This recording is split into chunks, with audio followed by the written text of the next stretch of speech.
नमस्कार, मैं हूं आपके साथ रेशो त्यागी। एपीएन के लोकप्रिय कानूनी प्रोग्राम लीगल हेल्पलाइन में आप सभी का स्वागत।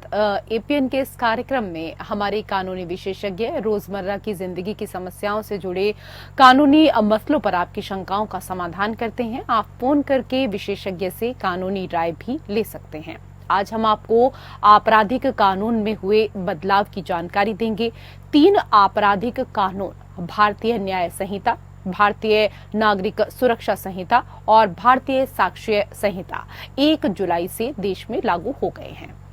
आपराधिक प्रक्रिया तय करने वाले 3 नए कानूनों में त्वरित न्याय सुनिश्चित करने के लिए एफआईआर से लेकर फैसले तक को समय सीमा में बांधा गया है। आपराधिक ट्रायल को गति देने के लिए नए कानून में 35 जगह टाइमलाइन जोड़ी गई है। शिकायत मिलने पर एफआईआर दर्ज करने, जांच पूरी करने, अदालत के संज्ञान लेने, दस्तावेज दाखिल करने और ट्रायल पूरा होने के बाद फैसला सुनाने तक की समय सीमा तय है। तो ये थी कुछ बुनियादी जानकारी। विस्तार में जानकारी देंगे हमारे आज के कानूनी विशेषज्ञ परमानंद पांडे जी। सर, स्वागत है आपका। तो परमानंद जी, आपको कानून में बदलाव से जुड़े तमाम पहलुओं की आज जानकारी देने वाले हैं और आप इसके लिए कॉल कर सकते हैं। अगर आपका कोई भी सवाल इस विषय से संबंधित है तो आपकी टीवी स्क्रीन पर 2 नंबर हैं, 012061279337 और 012061279338। 3 नए आपराधिक कानून पर आज जानकारी आपको देंगे परमानंद पांडे जी, और ऐसे में आपका भी कोई सवाल तो आप भी कॉल करें।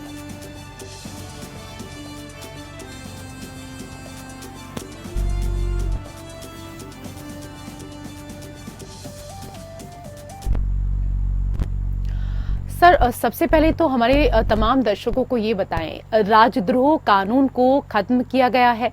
सरकार के खिलाफ नफरत, अवमानना, असंतोष पर दंडात्मक प्रावधान नहीं होंगे, लेकिन राष्ट्र के खिलाफ कोई भी गतिविधि दंडनीय होगी। इसके बारे में आपसे समझना चाहेंगे, पहले क्या कुछ स्थिति थी और अब क्या कुछ प्रावधान है? देखिए, जो आप सवाल पूछ रहे हैं ये बहुत सारे लोगों के मन में ये शंका पैदा करता है जी कि क्या राजद्रोह कानून को खत्म कर दिया गया है। वास्तविकता ये है कि हमारे देश में जो 124A का कानून था, जो आईपीसी में, उसे निश्चित रूप से खत्म कर दिया गया है। उसमें कानून में ये प्रावधान था कि अगर आप सरकार के प्रति कोई नफरत फैलाते हैं तो आपको राजद्रोह की श्रेणी में वो सेडिशन लॉ में ले आकर के और दंड दिला देते थे। लेकिन लोकतांत्रिक देश में सरकार के प्रति बोलना या सरकार की कमियों को गिनाना या सरकार के कमी जो है उसको उजागर करना, ये निश्चित तौर पर कोई राजद्रोह का मामला नहीं है। लेकिन वहीं पर इसमें सुधार किया गया है। सुधार क्या किया गया है कि जो देश के खिलाफ करेगा, जो राष्ट्र के खिलाफ कोई इस ढंग का काम करेगा, वो राजद्रोह बना रहेगा, उसमें कहीं कोई, बल्कि वो उस पर एक बहुत कड़ाई कर दी गई है। अब आप कोई आदमी आतंकवादियों का साथ दे करके और भारत की सेना के खिलाफ कोई चीज उठाने लगे तो निश्चित तौर पर ये राजद्रोह हुआ, ये राष्ट्रद्रोह हुआ। लेकिन सत्तासीन पार्टी के खिलाफ कोई भी मसला उठाया जाए और उस मसले को कह दिया जाए कि ये राजद्रोह है, तो इस चीज को हटा दिया गया है, ये खत्म कर दिया है। तो दोनों के बीच के दूरी को हमको समझना पड़ेगा। जो हमारा एक कॉलोनियल लॉ था उसमें ये था कि पहले तो सरकार थी, सरकार ये थी, अंग्रेजों की सरकार थी। अंग्रेजों की सरकार के खिलाफ बोलने के लिए आपको कहा जाता था आप राजद्रोह कर रहे हैं या देशद्रोह कर रहे हैं। वो जो आईपीसी हमारे देश में अभी तक चल रही थी वो 1860 की आईपीसी थी। आप कल्पना करिए कि 1860 और के बाद 1947 में हमारे देश को आजाद हुआ और अंग्रेजों के खिलाफ सारा आंदोलन चला, आजादी की लड़ाई लड़ी गई, और उसके बाद भी वही कानून अगर बना रहता है तो निश्चित रूप से हमारे लिए एक तरह से ऐसी लज्जा की बात है कि जिसको हमें बर्दाश्त करना पड़ेगा और ये मानना पड़ेगा कि इसको खत्म किया जाना चाहिए।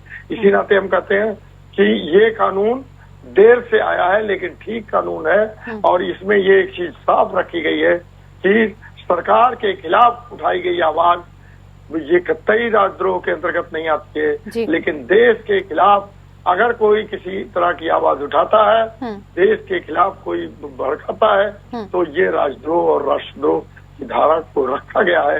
इसमें यही अंतर रह गया और कुछ नहीं। जी सर, कई और चीजें हैं जो हम समझना चाहेंगे आपसे।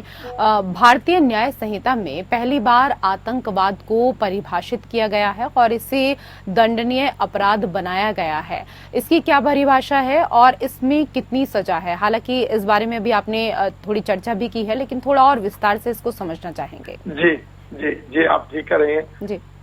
देखिए, जो आतंकवाद है, अभी तक आतंकवाद ऐसा एक शब्द था जिसके बारे में कोई साफ साफ चीजें हमारे सामने नहीं आती थी। जी। अब हर चीज को आतंकवादी करार दे दिया जाता था, आतंकवादी घटना बता दी जाती थी, लेकिन किस बात को आतंकवाद मानेंगे आप? आतंकवाद की साफ साफ परिभाषा इस आई है BNS में, भारतीय न्याय संहिता में। एक चीज और यह ध्यान रखना होगा कि इंडियन पीनल कोड था, क्रिमिनल प्रोसीजर कोड है और इंडियन एविडेंस एक्ट था पहले, यानी उसको एक कहा जाता था कि दंड संहिता है, दंड देने की प्रक्रिया है, लेकिन इसका नाम ये हो गया है भारतीय न्याय संहिता। और भारतीय नागरिक न्याय संहिता जो बात कही गई है, तो इसमें दोनों में अंतर यही है कि इसमें हमारा जोर जो है ज्यादातर न्याय दिलाने पर है, ना कि दंड देने पर है। अब बात आती है कि आतंकवाद किसे कहते हैं? आतंकवाद का मतलब यह है कि जो समाज में किसी भी तरह का भय का वातावरण बनाए, वहां पर दो वर्गों के बीच में ऐसी स्थिति बना दे कि लड़ने भिड़ने की स्थिति आ जाए, नौबत आ जाए लोगों के बीच में, और दो कम्युनिटीज के बीच में, दो जातियों के बीच में, या सेना के खिलाफ अपराध कराया जाए, या ऐसी चीजें बना दी जाए जिससे लॉ एंड ऑर्डर की एक विषम परिस्थिति उत्पन्न हो जाए, तो उसे आतंकवाद की श्रेणी में लाया गया है। इससे तो ये कहा जाता है कि भाई आप आतंकवाद किसको मानते हैं? आतंकवादी किसी को कहते हैं। ये पुलिस के ऊपर डिपेंड नहीं कर सकता है कि आतंकवादी ये क्या होगा, कौन नहीं होगा। आतंकवाद की श्रेणी में उसी चीज को रखा जा सकता है जिससे लोगों के बीच डिसअफेक्शन, माने दोनों के बीच में दुराव हो, ऐसा स्थिति आ जाए कि लोग मारपीट पर उतारू हो जाएं, कानून और व्यवस्था की गंभीर उत्पन्न हो जाए, तो इसको आतंकवाद की श्रेणी में रखा गया है। ये पहली बार ऐसा हुआ है कि आतंकवाद के डेफिनेशन को, इसकी परिभाषा को ठीक ढंग से रखा गया है। और अब किसी भी पुलिस अधिकारी को आतंकवाद के ढांचे में कब किसको गिरफ्तार करना है, कैसे करना है, उसके लिए सरल भी होगा और वो अपने ढंग का मनमाने तरीके से इसका उपयोग नहीं कर पाएगा। जी, इसके साथ ही सर ये भी समझना चाहेंगे, क्योंकि संगठित अपराध के लिए नई धारा जोड़ी गई है। किसी सिंडिकेट की गैर कानूनी गतिविधि को दंडनीय बनाया गया है। सशस्त्र विद्रोह, विध्वंसक गतिविधियों, अलगाववादी गतिविधियों या भारत की संप्रभुता या एकता और अखंडता को खतरा पहुंचाने वाली गतिविधि के लिए नए प्रावधान जोड़े गए हैं। इन प्रावधानों के बारे में भी आपसे जानकारी चाहेंगे। ये बात आप ठीक कर रही हैं। देखिए, जो अभी हमने कहा ना कि आतंकवाद, तो आतंकवाद में एक तरह का संगठित अपराध है। और संगठित अपराध माने जैसे अब 1 मिनट के लिए आप रखें, मणिपुर में घटना हुई है, उस घटना में क्या हुआ? तो संगठित अपराध है। एक वर्ग आया, दूसरे वर्ग पर हमला किया, दूसरे वर्ग की महिलाओं के साथ बहुत बदमाशी किया, और दूसरे वर्ग ने आकर के दूसरे कम्युनिटी पर हमला किया। तो ये एक तरह का संगठित अपराध है। जैसे कोई कहीं से आता है और वो संगठित आदमी वहां बैठा हुआ है, भारत के बाहर भी बैठा हुआ है, वो आ करके और यहाँ पर अपने गुर्गों के माध्यम से कोई आतंकवाद की घटना फैला देता है, या लोगों को घर उजाड़ देता है, या मारपीट करने लगता है, या लोगों को दबाता है, भय का वातावरण उत्पन्न कर देता है, तो ये आतंकवाद की श्रेणी में आएगा। ये इसी चीज को इसमें परिभाषित किया गया है। और ये एक तरह से ऑर्गेनाइज्ड क्राइम है, ऐसा नहीं है कि ये अनऑर्गेनाइज्ड क्राइम है। इस ऑर्गेनाइज्ड क्राइम में बहुत सारे लोग शामिल होते हैं, उनको शामिल होकर के उसमें हिस्सा लेते हैं, वो बंटवारा करते हैं और क्राइम में मिलकर के ऐसा करते हैं कि पुलिस के साथ भी मिलते हैं, नेताओं के साथ भी मिलते हैं, अधिकारियों के साथ भी मिलते हैं और मिलकर के किसी न किसी तरह से क्राइम को अंजाम देते हैं। इन सारी चीजों पर इस पर ध्यान रखा गया है अब की बार ये संहिता में कि आप देखिए ऑर्गेनाइज क्राइम किसको करेंगे। ऑर्गेनाइज क्राइम से कहीं भी बीच में अगर किसी के बीच में द्वेषपूर्ण वातावरण उत्पन्न किया जाता है, किसी कानून व्यवस्था को खतरा उत्पन्न किया जाता है या ऐसा काम किया जाता है जिसको लेकर के एक वर्ग में दहशत फैला दी जाए, ये आतंकवाद की श्रेणी में आता है और ये एक ऑर्गेनाइज क्राइम।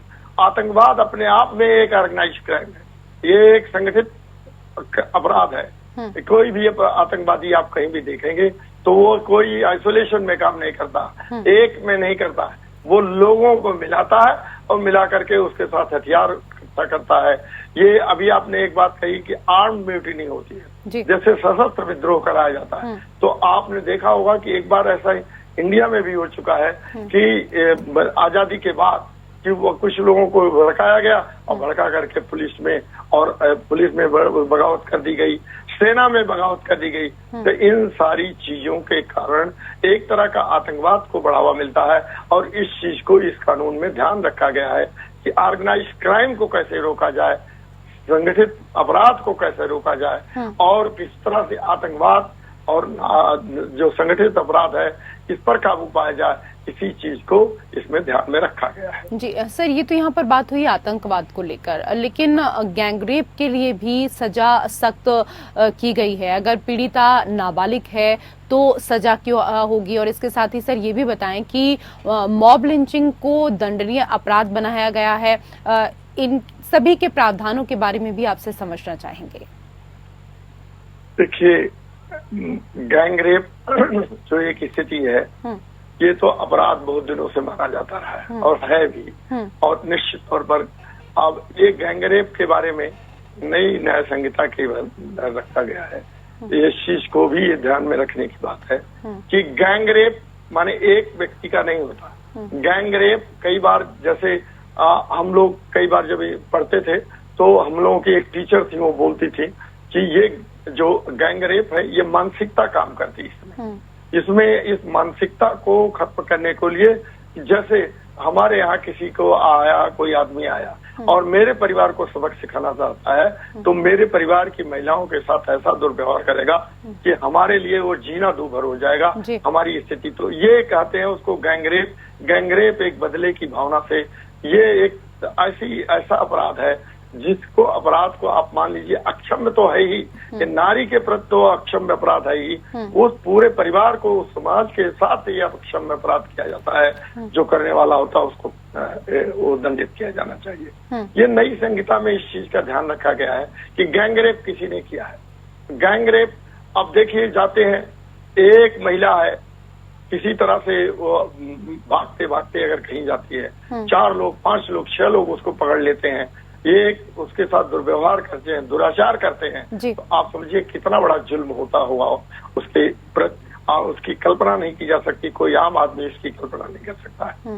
लेकिन अगर वो एक बच्ची हो जो 15-16 साल से कम उम्र की हो और उसके साथ इस ढंग का दुर्व्यवहार किया जाता है और उसके साथ ये रेप किया जाता है, और कहते हैं कि कई बार एक चीज एक बहाना बनाया जाता, कोर्ट में अभी तक की स्थिति आ रही है कि उसके कंसेंट से हुआ है, माने उसकी सहमति से हुआ।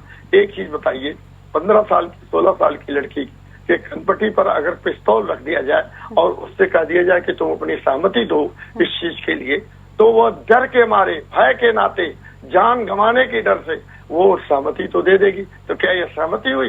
ये सहमति नहीं हुई, ये सहमति का विद्रूपीकरण हुआ। ऐसी स्थिति में न्याय संहिता ने, नई न्याय संहिता ने इस चीज को ध्यान में रखा है कि गैंगरेप से जो करते हैं उसमें एक आदमी को नहीं, वो जितने लोग सारे लोग इन्वॉल्व होते हैं उनको कम से कम 10 साल की सजा दी जाएगी और आजीवन सजा भी दी जा सकती है। और लेकिन अगर वो लड़की, महिला जो है, छोटी बच्ची जो है वो 15 या 16 या 17 साल की है, तो अगर उसके साथ ये दुराचार किया गया है तो ऐसे में 10 साल की सजा से लेकर के मृत्युदंड भी दिया जा सकता है। ये बात साफ साफ सामने आ गई है और ये चीज को आगे इसी में बढ़ाया गया। अब एक चीज और इस चीज को लेकर के बात आगे बढ़ाई जाती है कि महिला के साथ अगर ये दुर्व्यवहार होता है, ये दुराचार होता है, तो पुलिस को कितनी छूट रहती है, क्या करते हैं इसमें? आप किस चीज को इसको लेकर के चलेंगे? यहाँ पर आप देखिए कि पुलिस जो है कई बार मामले को आप 3 दिन 4 दिन 5 दिन तक छिपा जाती है और वो उसमें मामला को कमजोर पड़ जाता है। फिर अब ये स्थिति ये आ गई है कि अब सारी चीजें डिजिटल होंगी, वो उसके कहीं से भी फोन करते हैं तो उस पर रिपोर्ट दर्ज होगी। रिपोर्ट दर्ज करने की सीमा आपको है कि 3 दिन के भीतर आप उसकी रिपोर्ट दर्ज करके उस पर जांच कर लें और जांच करें, फिर उसके बाद उसको बताएं कि क्या स्थिति हुई है। इस नाते अब दुराचारी को, ऐसे अपराधियों के बचने के वो सीमा कम हो चुकी है, बहुत इसको नैरो डाउन किया जा चुका है। लेकिन अपराध तो ऋषु जी ऐसा है कि अपराध तो होता ही रहता है, अपराध तो अनंत काल से होते रहे। और ये भी कह सकते हैं कि चाहे नियम कितना भी कड़ा बना लीजिए, लेकिन अपराधी जो है वो बनता रहेगा। अपराधी मानसिकता है उसकी, जब तक वो नहीं ठीक होगी तब तक अपराध वो करता रहेगा। और लेकिन सबसे जरूरी चीज है कि ऐसे अपराधी को आप अगर दंडित नहीं करते हैं, कड़ा से कड़ा दंड नहीं देते हैं, तो निश्चित तौर पर बहुत सारे लोग जो हतोत्साहित होते हैं वो हतोत्साहित भी नहीं हो पाएंगे। जी बिल्कुल सही कहा सर आपने। और कई और चीजें हैं 3 नए आपराधिक कानून को लेकर जो आगे भी हम आपसे समझने की कोशिश करेंगे, लेकिन एक 3 नए आपराधिक कानून को लेकर आज हम चर्चा कर रहे हैं और इस विषय पर कानूनी जानकारी हमें दे रही हैं अधिवक्ता परमानंद पांडे जी। और आपका भी इस विषय से संबंधित कोई भी सवाल है तो आप भी कॉल कर सकते हैं। सर, शादी, रोजगार, प्रमोशन, झूठी पहचान आदि के झूठे वादे के आधार पर यौन संबंध बनाना, क्या इसको लेकर भी हम यहाँ पर चर्चा करेंगे कि ये नया अपराध है और इसके क्या कुछ प्रावधान है, वो भी आपसे समझना चाहेंगे।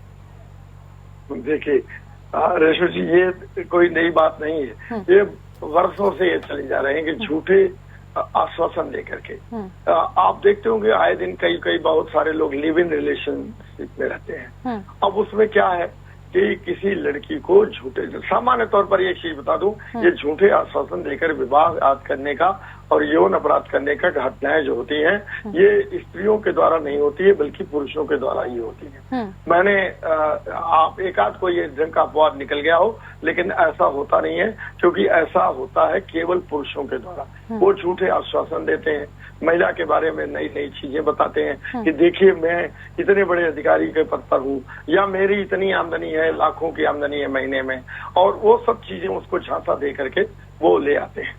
मैंने इस चीज को कई जगह देखा है कि बहुत सारे बच्चे जो आप देख लीजिए कि वो उनके आते हैं, लड़कियां आती हैं कॉलेज में पढ़ती हैं, वहां पर वो ले आते हैं बड़े अच्छे आप समझिए उनको दिया, अच्छे टेलीफोन मोबाइल दिए, आईपैड दिए, और इस चीज का एक झूठा प्रलोभन देते हैं कि मैं बहुत पैसे वाला हूँ, या बहुत सारी चीजें, पढ़ाई लिखाई तो बता नहीं सकते हैं। आजकल की लड़कियां भी एक सामाजिक चेतना बहुत अच्छी हो गई है कि लड़की भी इस चीज को समझने लगी है कि ऐसा कहीं एक हमारे साथ धोखा तो नहीं कर रहा है। इस धोखा को अगर जितनी जल्दी वो लड़की समझ जाएगी उतना ही अच्छा होगा कि वो अपराध से, आप सोचिए, सामाजिक अपराध को कम कर पाएगी। वो उसके साथ तो अपराध होता ही है, वो समाज में पूरे अपराध को खत्म करने में उसकी बहुत बड़ी भूमिका होगी। तो इसी नाते इस चीज को भारतीय न्याय संहिता में इस चीज को रखा गया है, जिसका नाम पहले इंडियन पेनल कोड था, कि फॉल्स प्रॉमिस, झूठी आपने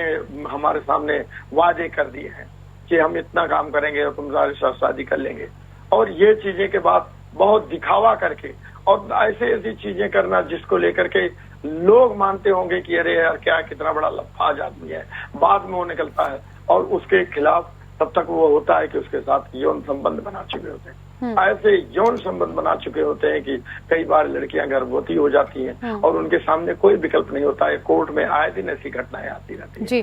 तो इस स्थिति से बचने के लिए देखा गया है कि अगर इस ढंग का अपराध करने वाला व्यक्ति है तो निश्चित रूप से वो बहुत शातिर दिमाग वाला होगा, और ऐसे व्यक्ति के खिलाफ कार्रवाई सामान्य नियमों के तहत नहीं हो सकती है।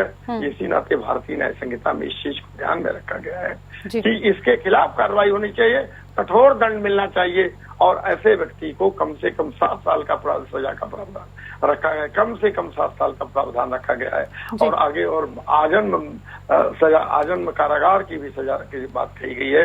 तो निश्चित रूप से ये थोड़ा सा लोग इससे सतर्क तो होंगे कि ऐसा नहीं करना होगा, लेकिन सबसे मेरा अपना व्यक्तिगत तौर पर माने एक पिता के नाते इस चीज को लगता हूँ कि इसमें बच्चियों को, लड़कियों को, महिलाओं को और आगे आना होगा। वो अपनी समझदारी को विकसित करें और इस चीज को पकड़ लें कि कौन व्यक्ति उनके साथ धोखा करने जा रहा है। जितना जल्दी ऐसा होगा उतना ही उनके हित में होगा, पूरा समाज के हित में होगा। सर, इसके साथ ही आपसे ये भी समझना चाहेंगे कि 0 FIR और गिरफ्तारी पर क्या नए प्रावधान है? हाँ, 0 FIR। देखिए, अभी तक ये 0 FIR का कॉन्सेप्ट जो है, ये इसका बैकग्राउंड ये है कि ये 2015 में इसको स्टार्ट किया गया। पहले क्या होता था, 0 FIR नहीं होता था। पहले आपको वहां जाइए, कई बार तो FIR दर्ज कराने के लिए वहां पर बैठा हुआ व्यक्ति घूस लेता था और FIR दर्ज करता था, और कई बार दूसरी तरह से घूस मिल जाता था तो धाराओं को कई बार पैसा कर देता था कि जिससे बहुत कम दंड हो जाए। लेकिन अब 0 FIR का जब से कॉन्सेप्ट आ गया है, तब से जैसे मान लीजिए घर में कोई पुरुष किसी महिला के साथ ज्यादती कर रहा है या उसके साथ मारपीट कर रहा है, तो वो कहाँ जाएगी?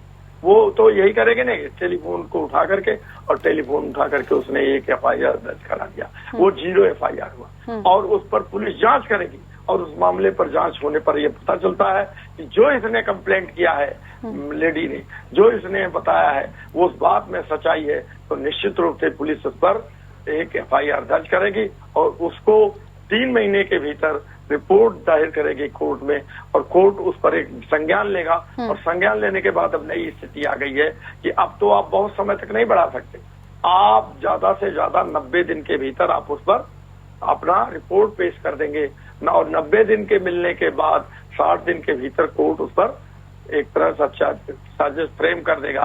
फ्रेम करने के बाद, अब चार्जेस फ्रेम होने के बाद ये स्थिति आ जाएगी कि वहाँ दोनों तरफ की बातें आ जाएंगी और निश्चित तौर पर 90 दिन के भीतर उस पर कोई न कोई कार्रवाई होनी होगी। और कोर्ट को भी इसमें समय दिया गया है कि इतने दिन के भीतर आप इस पर कोई फैसला सुना दें, और फैसला सुनाने में देरी करने का कोई कारण नहीं होता है, तो 60 दिन के भीतर वो फैसला आ ही जाना चाहिए। ये एक बहुत अच्छी चीज हुई है। जी सर, ये तो 0 FIR और गिरफ्तारी पर क्या नए प्रावधान है, इसके बारे में आपने हमारे तमाम दर्शकों को समझाया। इसके साथ ही सर ये भी बताएं कि FIR जांच और सुनवाई के लिए अनिवार्य समय सीमा तय की गई है, और इसको भी हम आपसे समझना चाहेंगे, लेकिन संक्षेप में सर।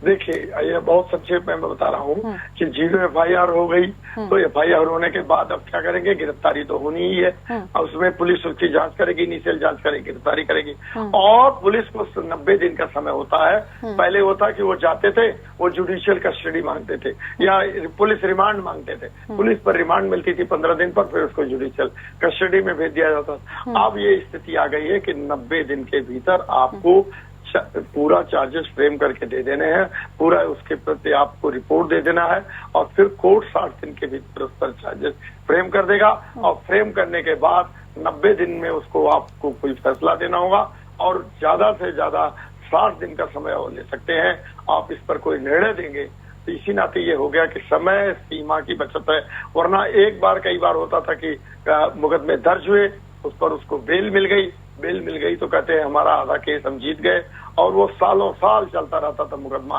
कोई इस पर सुनवाई नहीं होती थी। अब ये किसी भी कीमत पर जल्द से जल्द समय सीमा के भीतर इस पर निर्णय दे देना होगा। जी सर, आज के विषय पर हमारे तमाम दर्शकों को इतनी अहम जानकारी देने के लिए आपका धन्यवाद, और इसी के साथ हमारे विशेष कार्यक्रम लीगल हेल्पलाइन में मेरे साथ इतना ही। नमस्कार।